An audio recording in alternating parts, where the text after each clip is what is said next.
kayo. Alam po ninyo, napakatagal ko nang nais bumalik dito at tunay na tunay, maraming salamat kay Yorme Isko. Ay, naku talaga naman sa ating Vice Mayor Chi Atienza at ang babalik na Congressman Amado Bagat Singh. Lahat ng mga konsehal, andito tayo. Tuwan-tuwa po ako pagkat, eto nga, andito tayo. Alam po ninyo, nung bata ako, ang Maynila, hindi kapital ng Maynila, ng Pilipinas. Talagang dekadang inantay. Bagay na ikinasama ng loob ng nanay ko na pinanganak dito. Ganon din yung tatay ko. Sabi niya, paano nangyari na hindi Maynila ang kapital ng Pilipinas? Yan ang pinagmamalaki natin sa buong mundo. Nagdanak ang dugo noong panahon ng Hapon para ipaglaban ng Maynila. At ang Maynila ay may natatanging pamayanan ng pagkakaisa, ng katapangan, ng utang na loob. Kaya noong 1976 po, matapos ang halos 3 dekada, naibalik sa Maynila ang kapital ng ating bansa. Tama lang, pagkat dito, akikita ang katapangan na natatangi sa bawat Pilipino. At si Yorme Isko ang siyang tunay na bagong bayani. Pinaglaban at linabanan ang kahirapan at nagsumikap. Naglaban at linabanan ang kamangmahan at nag-aral ng puspusan. Linabanan ng katiwalian at nagtagumpay. Tunay nga na siya ay tunay ng batang Maynila. Tuwan-tuwa po ako makapiling kayo pagkat alam po natin na itong tapang, itong kikisama ng Maynila ang siyang dadalhin ko muli sa Senado para sa inyong lahat. Hango ng Maynila ang ating makasaysayang lungsod. Sa inyong lahat, alam naman natin, nakaraang linggo, naghati ang sambayanan sa pag-aresto at pagtangay ni President Rodrigo Roa Duterte. Nag-iyakan ng marami at matindi ang emosyon. Ang nangyari, ako'y naglunsad ng investigasyon at natuklasan ng napakaraming irregularidad. Hindi ko na kinaya na sumama sa alyansa ng administrasyon. Kaya naghanda na po ako. Mga kampanya akong mag-isa, pinto-pinto, kamay-kamay, tao-tao.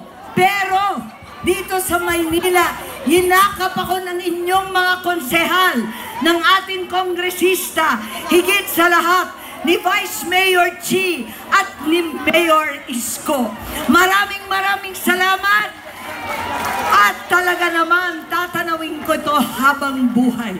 Alam po ninyo, si Tatay Digong, si Yorme Isko at ako, lahat kami nag-umpisa sa lokal.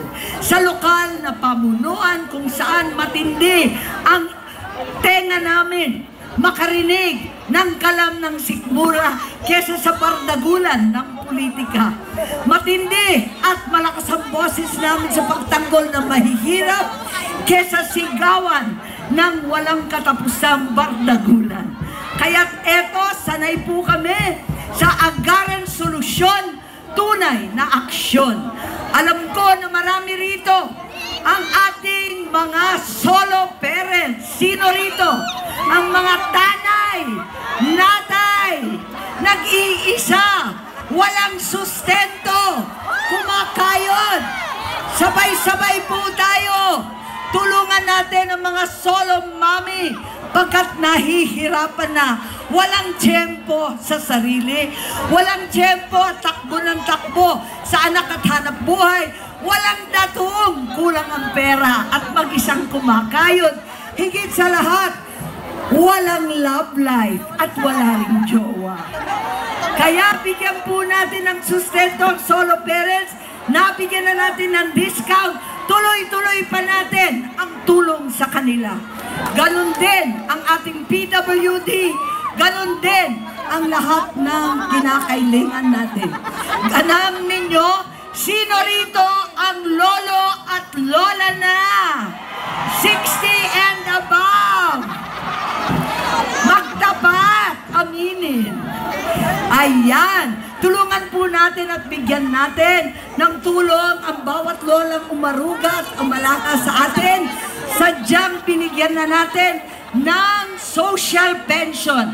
1,000 kada buwan para sa kanilang gamot, pagkain at iba pa. Napalawak na rin natin ang Expanded Centenarians Act. Dahil dati, yung 100 taon lang ang makakatanggap ng regalo.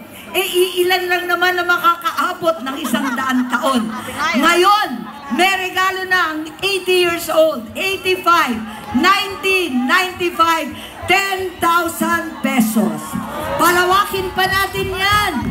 Siguraduhin din natin na kung mahal mabuhay at napakatataas ng presyo ng bilihin, mahal lalo magkasakit.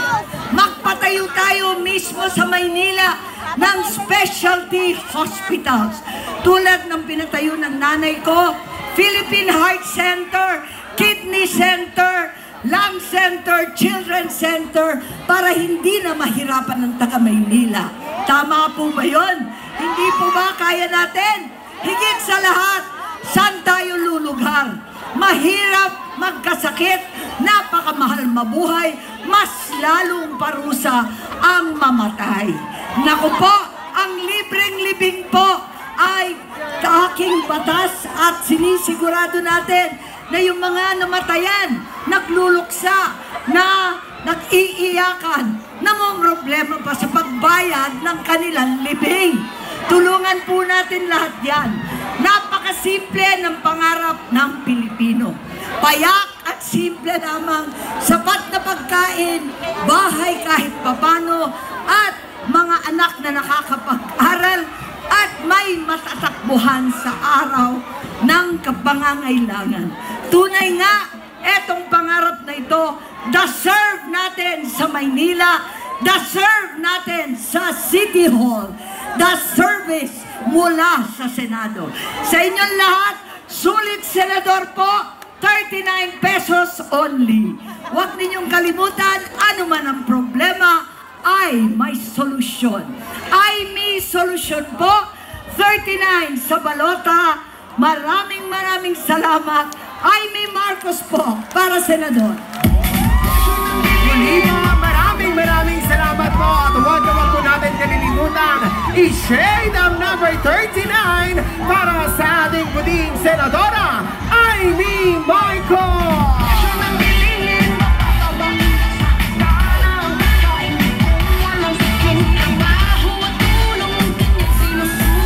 At kay din po, maraming salamat din po sa ating po mga nakasama, #Kid and #Nico. Maraming salamat po sa inyo po ang pagbibigay at pagkakataon na makasama din po namin